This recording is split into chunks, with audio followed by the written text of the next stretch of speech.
Bakıda və Abşeron yarımadasında martın 29-da hava şəraitinin dəyişkən buludlu olacağı, arabir tutulacağı, əsasən yağmursuz keçəcəyi gözlənilir. Milli Hidrometeorologiya Xidmətindən Qafqaz İnfoya verilən məlumata görə, gecə və səhər bəzi yerlərdə duman olacaq.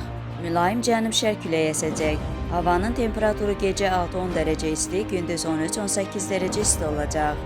Atmosfer təzyiqi 762 mm civə sütunundan 759 mm civə sütununa inəcək.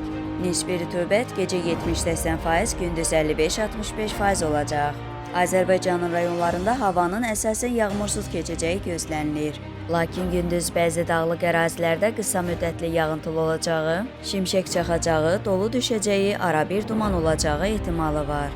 Qərb küləyi bəzi yerlərdə arabir güclənəcək. Havanın temperaturu gecə 5-9 dərəcə isti, gündüz 19-24 dərəcə isti. Dağlarda gecə 2-7 dərəcə isti, gündüz 10-15 dərəcə isti olacaq.